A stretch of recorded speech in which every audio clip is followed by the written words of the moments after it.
กราบทักทายสวัสดีเด้อสวัสดีพ่อแม่พี่น้องหมดสุขุสุคนกายินดีต้อนรับ2อาตูนชาแนลเส้นเก่าเส้นเคยพี่น้องเนาะการสำหรับคลิปวิดีโอนี้ก็เป็นคลิปการเลาะทายเลาะรีวิวการสานบ้านซองของบ้านเมืองเพิ่นเป็นจังใดพี่น้องเนาะตามจุดประสงค์ของผู้ใหญ่เพิ่นและก็ทางทีมงานเฮาทายก็3คนละมุมทายคนละมุมทายคนละแจ้แล้วก็ทายคนละการนำเสนอพี่น้องเนาะไปเป็นจะได้ก็อย่าลืมติดตามของบอตูนและก็ทางทีมงานในการรีวิวเฮือนสันบ้านซองเป็นอะไรพี่น้องเนาะแล้วก็บนได้ที่บอตูนถ่ายได้บอตูนสิถ่ายบนได้ที่บ่ได้บอตูนจับบ่ได้ถ่ายเด้อพี่น้องเด้อก็เพราะว่าไปถ่ายอยู่ในหมู่บ้านเพิ่นก็บางเทื่อเพิ่นสิแตกสิตื่นแต่ว่าก็สิขออนุญาตเพิ่นก่อนสิถ่ายพี่น้องเนาะไป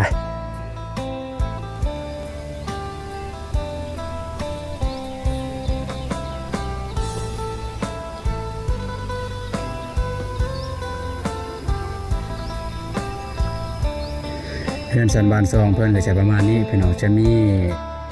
วิถีชีวิตก็แบบว่าดั้งเดิมได้พี่น้องแบบดั้งเดิมแบบดั้งเดิมแล้วก็มีทันสมัยผสมแน่พี่น้องแล้วก็ดั้งเดิมแน่นี่ก็จังซี่ก็จะมีเราเข้าบ่วิดเลยเราเข้านี่มันจะมีแน่นอนพี่น้องเนาะในอันนี้น่าจะแม่นโรงเรียนพี่น้องเนาะโรงเรียนบ้านนาคันไดนี่โรงเรียนพี่น้องโรงเรียนจะเป็นโรงเรียนประถมเด้อพี่น้องเด้อนี่ทางล่างจะเป็นป่านี่ป้ายพี่น้องเมืองละครเพลงโรงเรียนประถมนั่นแหละโรงเรียนประถมสมบูรณ์บ้านนาคันไดพี่น้องเพื่อนกับนี่แหละพี่น้องเนาะกับแบบดั้งเดิมเนี่ยแล้วก็ทันสมัยเนี่ยมาผสมเข้ากันพี่น้อง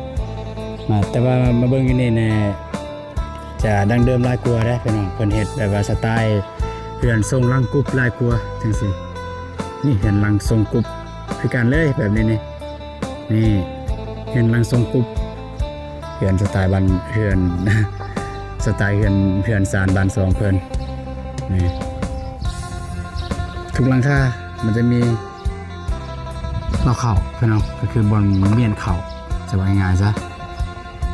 นี่ไปทางพูนก็จะเป็นทางเข้าในบ้านไปเลยอันนี้จะเป็นเฮือนกออยู่นี่มันจะมีหานขาเด้อพี่น้องเด้อหานขาอยู่ในบ้านทางเพิ่นก็ได้เครือข่ายเครื่องขายของประเภทขนมเครื่องย่อยเครื่องกินแบบเป็นมีเป็นย่างนี่แหละพี่น้องเอ้ยโอ้เฮือนทางพูนก็อยากงามอยู่ได้พี่น้องนี่ประมาณนี้พี่น้องเนาะเข้าไปในนี่จะเป็นในหมู่บ้านพี่น้องในหมู่บ้านก็ตัวเพื่อนกับลังง่ายๆพี่น้องง่ายเรือนบ้านเพื่อนซานบ้านซองเพื่อนกับค่อนข้างว่าพัฒนาได้พี่น้องนี่หน้าบ้านก็สะอาดดีจะบ่มีกกหญ้าบ่มีกกไม้หลายกกไม้ก็มีแต่กกไม้เผ็ดกินมากซะเดี๋ยวมีประเด็นนี้ผู้เฒ่าเพิ่นสิเข้าไปถามผู้เฒ่าเพิ่นสิให้ถ่ายบ่พี่น้องเนาะเดี๋ยวประตูสิลองย่างเข้าไปหาเพิ่นนี่ก็สบายดีเด้อเลยเฮ็ดหยังนี่นะโอ้ไปติดเขาผู้หญิงเนาะผู้หญิงก็เป็นเนาะโอ้เนาะ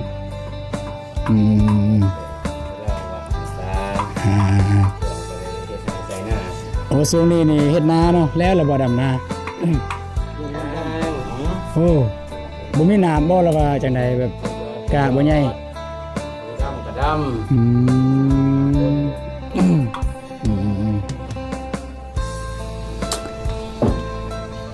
อันนี้ขอถามแน่สักหน่อยหนึ่งอันนี้บ่บ้านนาคันได้โอ้พอดีเฮามาถ่ายรีวิวตามจุดประสงค์ของ MC เพิ่นตะกี้เพิ่นย้ายเพิ่นเกิดอยู่นี่ถ้าเกิดเพิ่นย้ายไปอยู่ต่างประเทศตามที่เว้ากันเมื่อกี้นี้ว่าเพิ่นอยากเห็นว่าบ้านเกิดเมืองนอนของเพิ่นเป็นแนวใดเพิ่นว่าแม่นจำติดจ้าแล้วก็ได้ มีหลายบ่นาคันใดมีหลายบ่ นี่แต่ข้าวมันดีคนนั้นนะ โอ้นาบาวบ่อยู่นาคันใดในแคนาดาเพิ่นอยู่ประเทศแคนาดาเออ มาเอาคนนั้นบ่แม่นชื่อใช่ไหมนะบ่แม่นบ่ชื่อกันหรอกก็ตอนแรกมันจะเปลี่ยนชื่อใหม่ แล้วเพิ่นตัวนาบ้านนาบ้าวพ่อใหญ่จังได๋ซื้อจังได๋ ชื่อเก่าชื่อเดิมนะเค้ ซื้อเค เค้เค้ เคนซื้อเคน ชื่อเดิมนะไปผมจะเปลี่ยนชื่อใหม่ก็จ้า อ๋อซื้อเคนนามสกุลอะไรนามสกุล ไปเพิ่นเปลี่ยนชื่อนั่งจะปุ่นใหม่สมมติจ้าที่หม้อนั่นอย่างนี้ เพิ่นไปพุ่นตั้งแต่2ขวบตั้งแต่ปี1900ประมาณ70ปลายนี่แหละคิดว่า เพิ่นไป อืม ยึดอำนาจเพิ่นไป อ๋อตั้งแต่ฝรั่งปกครองลาวแม่นบ่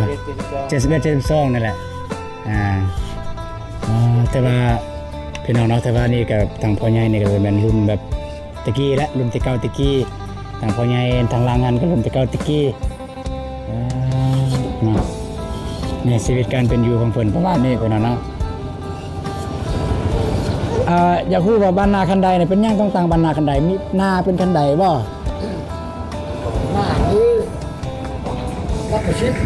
มันเป็นคำเป็น โอ้นาเป็นคันใดเลยโอ้ อยู่ฮะฮะ เขาหน้าขนาด ได้ย้อนเป็นหน้าเป็นคันใดเพิ่นจึงตั้งชื่อบ้านเป็นนาคันใดเลยโอ้ได้ รับประชิดไปบ่ได้ สมพอเนาะที่มาที่ไปของบ้านก็ประมาณนี้พี่น้องเนาะเพิ่นเดี๋ยวเข้าไปเบิ่งพ่อใหญ่เพิ่นเฮ็ดอันนี้ละนี่ เสียซ่านี่น้องนี่พ่อใหญ่ สารกระตาก็คือเวียกของผู้เฒ่าตั้งแต่แต่ละหมู่บ้านพี่น้องเนาะก็จะประมาณนี้อันนี้คือพ่อใหญ่นี่ผู้ที่จะว่าผู้ที่ว่ามีอันนาบาวไปอยู่ประเทศแคนาดาซื้อเคนซื้อเคนเนาะเนาะได้แต่ว่าเป็นไปหันติเปลี่ยนชื่อใหม่มาจ้า แล้วก็ขออนุญาตถ้ามันซื้อพ่อใหญ่ซื้อว่าจังได๋บ่เทื่อเพิ่นฮู้ ชื่อโฮมเขาก็เป็นพี่อายแล้ว โอ้ซื้อโฮม จ้า ซื้อโฮมพี่น้องเนาะ ชื่อโฮม แม่นมีพี่น้องไปอยู่ประเทศแคนาดาเพิ่นว่าซื้อเคนเพิ่นว่าแล้วทางเพิ่นเองนี่มันซื้อโฮมนี่เด้อพี่น้องเด้อบางเทื่อว่าผู้ใดที่ได้พัดพรากจากกันแต่น้อยๆเพิ่นก็นี่แหละ เราก็มาย่านอยู่ แล้วเรามายามอยู่เนาะ เรามาอยู่ โอ้ ย่านอยู่ นี่ขอบใจหลายๆเด้อ จ้า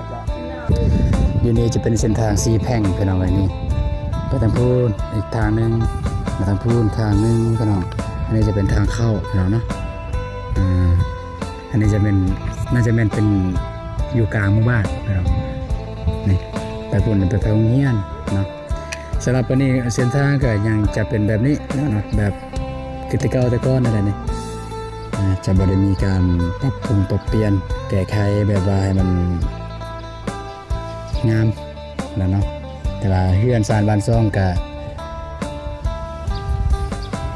ได้เห็นหลังใหญ่ๆแต่ว่าส่งเดียวเลยสิแล้วหลังกรุ๊ปแล้วก็จะมีหลังน้อยๆแบบนี้แบบนี้พี่น้อยจ้ะนี่เดี๋ยวลองย่างไปทางพุ่นพี่น้องว่าเป็นจังได๋เพิ่นแล้วถ้าเฮือนซานบ้านซ่องเพิ่นเป็นจังได๋ทางท่าผู้ใหญ่เมื่อกี้นี้เพิ่นก็ว่าเพิ่นมีพี่น้องอยู่ประเทศแคนาดาเพิ่นว่าซื้อเคนเพิ่นว่าซื้อไอเคนหรือว่าพ่อใหญ่เคนแต่ทางเพิ่นเองก็ซื้อพ่อใหญ่โฮมจ้ะ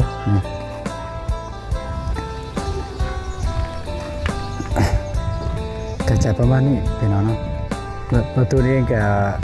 บ่ค่อยกล้าถ่ายปานใดพี่น้องเพราะว่าย่านเพิ่นบ่สะดวกให้ถ่ายแต่ก็ก่อนสิถ่ายก็เฮาขออนุญาตก่อนสำหรับทุกครั้งนี่เถื่อนสันบันสองเพิ่นก็จะประมาณนี้เด้อนี่แล้วก็ เนี่ยจะมีห่านขาเด้อพี่น้องเด้อ จะมีห่านขาเด้อพี่น้องเด้อแบบนี้นะทีมงานเฮาก็มาถ่ายนี่ถ่ายกับถ่ายคลิปรีวิว สบายเด้อแม่เด้ออยู่บ้านนาคันไดเนาะอยู่นี่โดนแล้วบ่อยู่นี่โดนแล้วบ่โอ้ตัวประมาณจักปีแล้วแม่ก็บ้านนี้ได้บ่80 ปีอะไรจะทำแม่กับ80เลย โอ้โหสบายบ้านนี้ก็บ้านเก่าแก่แล้วเนาะตั้งแต่พุ่นละก่อนปลดปล่อยคิดว่าเดี๋ยวตอนนี้แม่ประมาณนี้จักปีแล้วแม่66นะสำคัญเลยกับเป็นผู้ใหญ่เพิ่นเนาะเนาะเด้อทีมงานเด้อห้องทองเด้อคนละหน่วยเด้อหน่วยเท่าไหร่หน่วยเท่าไหร่ก่อนนี่นะ310,000บ่ห้องทองกันของก่อนจังซี่ย่างต่อเด้อก็อันนี้ย่างไว้บ่เคยได้บันไดเลยบ้านนี้ประสาทนี่มีเจ้าทางเนี่ยจังหวะเด้อโอ้บ้านลายได้บ้านใหญ่ได้จับยางฮะมึงทำเป็นที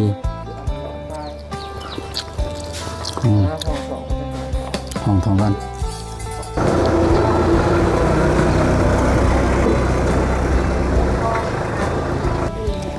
โอ้มันจะมีรถแบบนี้อีกเป็นของรถ2 แถว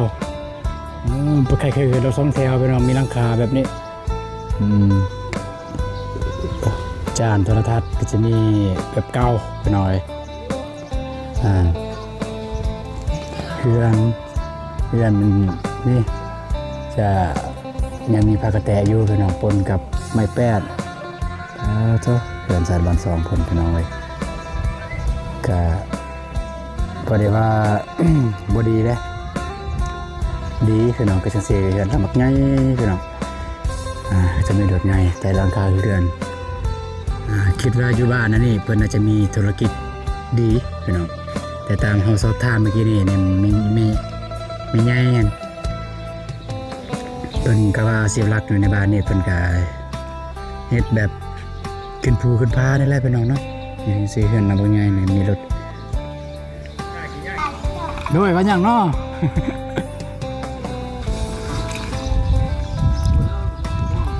โอ้ปาโตสบายดีเด้อไอเด้อ เด้อ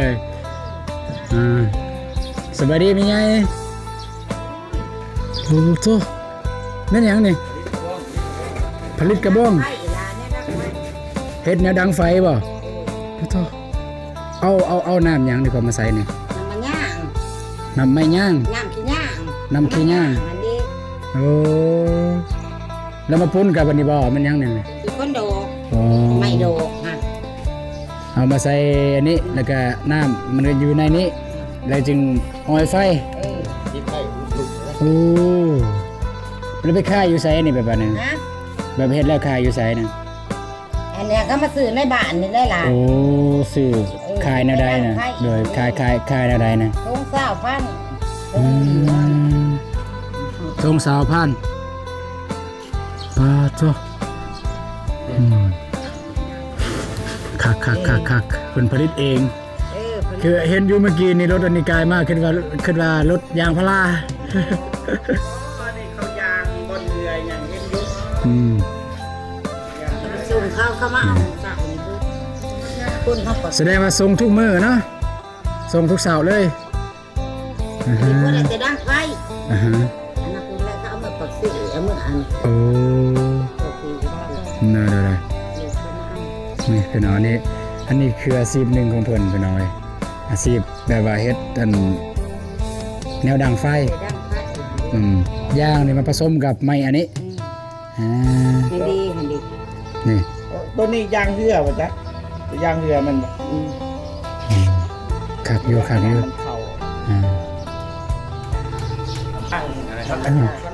สังเกตเบิ่งง่ายๆเฮือนซานบ้านซองเขตนี้นี่เสาเฮือนนี่ใหญ่ๆเนาะเบิ่งไหมใหญ่เลยเสาเฮือนนี่หน้าเสาก็กลัวบ่จักหน้าเสานี่บักใหญ่แต่ว่าทางบ้านเฮานี่18 โอ้บ่ฮอดสาวเดือนที่8สร้าง ตัวใหญ่เด้อโพดใหญ่อีหลี อยู่ใน สาวเดือน สร้างแล้วก็มาลบสอนี่ออก เด้ออยู่บ้านเลย เฮามาแต่เซกอง มาทายเนาะ โดยพอดีมีจุดประสงค์ของแบบ FC เพิ่นตะกี้เพิ่นบ้านเกิดเมืองนอนอยู่กับบ้านอันนี้แล้วก็เพิ่นเห็นจุเฮา ไป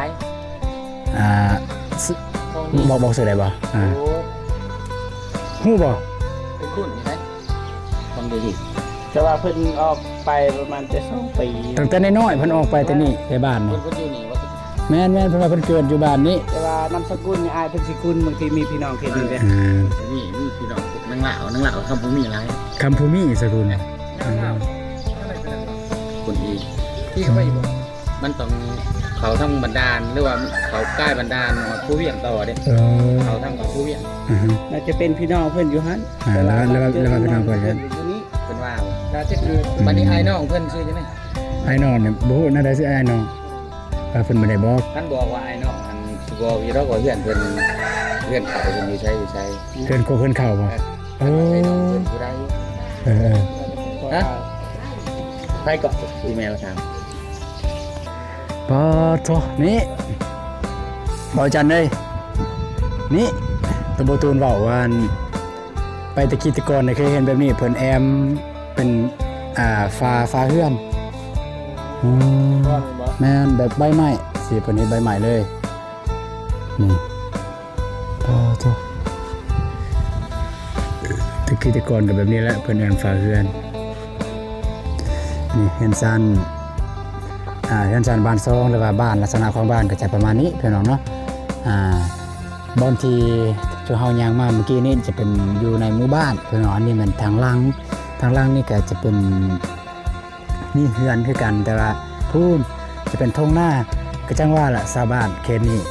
หรือว่าบ้านเขตนี้ชนหลายเพิ่นมีแต่หน้าพี่น้องจะบ่ค่อยมีอันจะบ่ค่อยมีเว้าเรื่องบุส่วนอันอื่นจะบ่ค่อยมีแต่ทุ่งนาและพุ่นทางพุ่นพี่น้องเอ้ยนี่มีแต่ทุ่งนาหมดเลยพุ่นจ้ะก็จะประมาณนี้เด้อพี่น้องเด้อจ้ะเรือนซานบ้านซองกับยาเทปตูนเว้าพี่น้องเนาะดั้งเดิมผสมทันสมัยนี่แต่ส่วนลายจะเป็นร่างแบบนี้ส่วนลายเนี่ยร่างแบบนี้ลายนี่นะลายหลีโอ้จ้ะอันนี้ก็ทันสมัยเลยพี่น้องเงินโมเดิร์น เพื่อนรังแรกอยู่ในบ้านนี่เลยที่เท่าที่ยางมาเมื่อกี้นี้ก็เห็นแต่รังนี้แหละรังเดียวเลยโอ้คักกะลิเพื่อนนี่ดูลาโดดเด่นเลยผู้เดียวเลยนี่จะอยู่หน้าทางทิศทางเลยเพื่อนนี่เพื่อนสร้างบ้านซองอยู่เขตนี้นี่แบบว่าติดกันเด้ไปน้องติดกันคนใหญ่คนหนุ่มนั่งนอนไปน้องสบายดีเด้อกะสบายดีเด้อแม่เท่าสบายดีเด้อแม่เท่า บ่ได้ยินเหรอโทษพี่น้องเพิ่นไถนาบ่ทางหลังนั้น โอ้เป็นน้ำโป้มพี่น้องอย่างนี้เพิ่นใส่น้ำโป้มพี่น้องเลยนี่โอ้น้ำโป้มจักโป้มพี่น้องเนี่ยใส่น้ำโป้ม นี่เรือนซานบ้านซองทางล่างก็จะประมาณนี้แต่ว่าเรือนค่อนข้างว่าติดกันเด้พี่น้องเลยเรือนติดกันเลยลักษณะบ้านในนั้นจะเป็นอยู่ในกลางทุ่งนาพี่น้องอ้อมรอบเต็มไปด้วยทุ่งนาเลยบ้านอันนี้ประมาณนี้นี่เรือนก็สไตล์แบบนี้ทรงเก่าเลยทรงเดิมพี่น้องเรือนแต่ว่าเรือนหลังนี้อาจจะเปลี่ยนแน่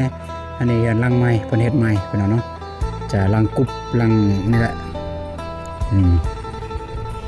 พอจบตอนนี้อันนี้มันจะเป็นทางไปหน้าพี่น้องทางที่ประตูเบิ่งทางไปหน้าเดี๋ยวสิพาไปเบิ่งกัน ไปทางใดแม่นแหละทางนี้มันทางไปหน้าเด้อพี่น้องเด้อนี่ก็จะเป็นเฮือนโมเดิร์นงัวควายกับจุบานอยู่บ้านเลยพี่น้องกินฮอดบรรยากาศเก่าๆเด้พี่น้องตะกี้บ่ตูนก็อยู่บ้านบ่ตูนก็เวลาเลี้ยงงัวเลี้ยงควายน่ะก็จะผูกไว้อยู่กลางบ้านเลยมันจะมีหญ้ากลางบ้านเด้งัวควายจะกินหญ้าอยู่กลางบ้านเลยแบบนี้แหละควายก็มันจะตุยๆก็จะประมาณนี้พี่น้องเนาะไปพุ่นกับทงหน้านี่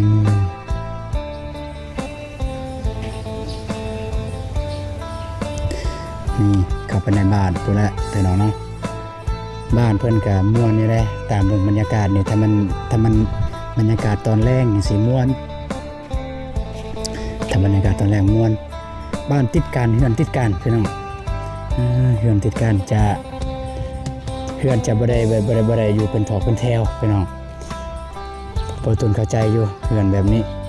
บ้านบ่ตุนตะกี้ก็ติดกันแบบนี้แหละบ่ได้ถูกจัดสรรตะกี้นี่มันจะมีกุ๊กไม้กุ๊กตอกกุ๊กกินมากก็มีพี่น้องก็สิกุ๊กม่วงบ่สิเพิ่นปลูกหน้าบ้านสไตล์แบบมันคือชนเผ่ากระตู้บ้านบ่ตูนเพิ่นจะมีกองฟืนอยู่กองล่างมีกองฟืนกองล่างเฮือนแบบนี้แหละกองล่างเฮือนครัวมันจะมีกองฟืนแต่กับบางหลังคาเฮือนกับบ่มีพี่น้องเนาะนี่จังซี่กองฟืนเจ้านี่ตัวบ่ตูนบอกพี่น้องว่าเพิ่นแอมแบบอันนี้แบบดั้งเดิมเลยแอมแบบใบใหม่เลยนี่พี่น้องเนาะแอมแบบใบใหม่แล้วก็มาอันน่ะเกินมายังมาไม้ไผ่แล้วก็ใส่ใบไม้นี่เจ้าอันนี้ก็คืออยู่บ้านบ่ตูนเลยอันนี้แบบจังซี่ใส่กระทาคือกันพี่น้องเนาะเถื่อนสอนบ้านซองพอโทษแม่ใหญ่สบายดีเด้อมาได้ไปใส่ป่ะไปใส่ดีกินข้าวกินน้ำละได้ยังกินแรงกินแก้มมาใหม่น้องใหม่ก็สิหลายอยู่เนาะอยู่นี่เนาะได้ดำแหละนาหน้าชิดแต่ได้ดีเทนค่ากับเชียโอ้บ่สบายเสียวค่ะผ่าตัดบ่มันเป็นแต่น้อยแต่เกิดมากเลยฉีดยาจนฮอดเดี๋ยวนี้เลยฉีดยาแต่อายุได้เดือน1 2 เดือนเลยแม่ว่าบ่สบายก็เลยฉีดยาให้เป็นเลยตั้งแต่ฉีดยานั้นมาเลยตัวก็ดีสิค่ะบ่ได้สร้างครอบสร้างครัวบ่เสียปะเนี่ยบ่มีลูกโอ้สร้างกับผัวแล้วก็เสียปะแล้วก็บ่มีลูกมีเต้าอันนี้บ่เฮือนซานเฮือนทั้งอยู่พูนบ่นี่แน่เฮือนรักซีนี่เด็กซีอยู่กงไม้ใหญ่น่ะภาคเล่านี่โอ้เห็นแล้วอยู่กับผู้ใดเดี๋ยวนี้แม่แล้วนอนอยู่น่ะนี่ก็ป้านี่ป้ามีใครอยู่น้ำมีแต่นานหน่อยจักปีเลยป่าเนี่ยป่าอยู่จักปีละแบบ7-80เนาะ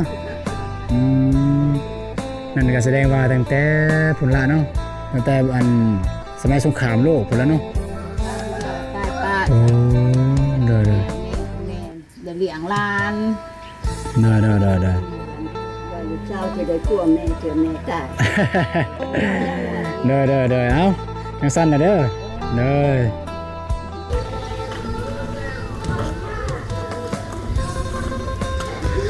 เอาพี่น้องก็จะประมาณนี้เด้อพี่น้องเด้อสำหรับการมาเบิ่งเรือนซานบ้านซองของเพิ่นก็ เฮือนซอยบ้านซอกค่อนข้างว่าดีก็เป็นทรงโดยทรงเดียวทรงเดียวก็คือเฮือนแบบนี้พี่น้องนะแบบที่บ่ตูนไทยเบิ่งนี้แบบนี้เลย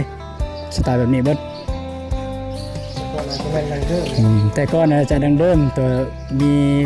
เพิ่นแอมผักกาดจาดผักกะตีบ่จังซี่แต่ว่าเดี๋ยวนี้โอ้ยแต่ว่าโอ้ยเพิ่นไปไกลแล้วเด้พี่น้องเอ้ยทางบ้านนี่ก็ค่อนข้างว่าเป็นบ้านพัฒนาเป็นบ้านหนึงแล้วเด้ ว่าติดกัน นี่ ติดกันโหด โอ้ แต่ว่าคนบ่ค่อยอยู่เหือนปานใดเห็นแต่ผู้เฒ่ากันเด็กน้อย สไลด์วัยรุ่นนี่เพิ่นจะไปเฮ็ดงานแถวฝั่งไทยเพิ่นล่ะพี่น้องเนาะบ่ค่อยได้เห็นวัยรุ่นแต่ว่าในเฮือนในซ่านจะมีแต่รถใหญ่เด้อเนาะหลายเด้จนบ่กล้าถามบ่กล้าเว้าเด้อเพิ่น สตาร์ทรถ โอเคมันฮอดพอสิว่าก็ประมาณนี้เด้อพี่น้องเด้อก็บ่ตุนสิสรุปเนาะบ่ตุนสิสรุปสั้นๆเนาะสำหรับบ้านอันนี้เป็นบ้านนาคันไดย้อนยังเพิ่นจึงเป็นนาคันไดเพราะว่าเป็นตะกี้นี่มีนาคันไดเพิ่นก็เลยตั้งเป็นนาคันไดบ้านนี้จะอายุอานามประมาณอยู่ประมาณ70หรือ80ปีเพิ่นว่าเด้นับตั้งแต่เริ่มก่อตั้งประมาณสำนักเนาะก่อนสงครามโลกเลยมีบ้านอันนี้แล้วอยู่นี่แล้วก็โดยจากเข้าทางผู้เฒ่าผู้แก่แล้วก็อาชีพหลักเขตนี้ก็จะเป็นชาวไร่ชาวสวนพี่น้องเนาะเป็นชาวไร่ชาวสวนแล้วก็อย่างที่เห็นเพิ่นเฮ็ดนาพี่น้องคันถามว่าเรื่องหาเงินเพิ่นหาแนวใดเพิ่นจะขึ้นภูเพิ่นว่าขึ้นภูขึ้นหยังหานี่หานั่นแหละ ตัดใหม่ แม่นแบบหาไม้อันนี้อันนั้นหาของที่มีค่าบ่จังซั่นจังซี่นะ ปลาแน่ แม่นแต่ว่าคันเป็นสวนเป็นหยังก็บ่มีคือทางบ้านเฮาแบบมีสวนนี่บ่มีก็แล้วก็อันที่สองมาเพิ่นไปเฮ็ดงานในฝั่งไทยเพิ่นไปเฮ็ดงานในฝั่งไทยแล้วก็เพิ่นมีพอมีแล้วจึงมาสร้างบ้านสร้างเรือนสร้างศาลแล้วมาสร้างต้นโตอยู่บ้านนี้เลยประมาณนั้นพี่น้องเนาะจากที่ถามแต่ว่าโดยรวมแล้วทุกคนเป็นกันเองบ่มีการปฏิเสธเวลาไปถ่ายไปถามสบายดีโดยเพิ่นก็ตอนทำเขาอย่างดีก็บุคคลในหลายเด้อทางชาวบ้านนาคันไดที่ต้อนรับพวกเขาเป็นอย่างดีเพิ่นให้ทางกินข้าวกินน้ำอยู่เด้แต่ว่าบ่ฟ้าอยากไปทางอื่นต่อพี่น้องก็ประมาณนั้นพี่น้องเนาะอาจจะผิดพลาดประการใดบ่งามบ่จบบ่งามบ่ละเอียดก็ขอโทษขออภัยนำพ่อแม่พี่น้องหลายๆก็ทางทีมงานเฮาก็ถ่ายได้แต่ซ้ำนี้พี่น้องเนาะไปเจอกันคลิปต่อไปเด้อพี่น้องเด้อสำหรับคลิปนี้สบายดีพี่น้องไปบายประมาณนี้เด้อนี่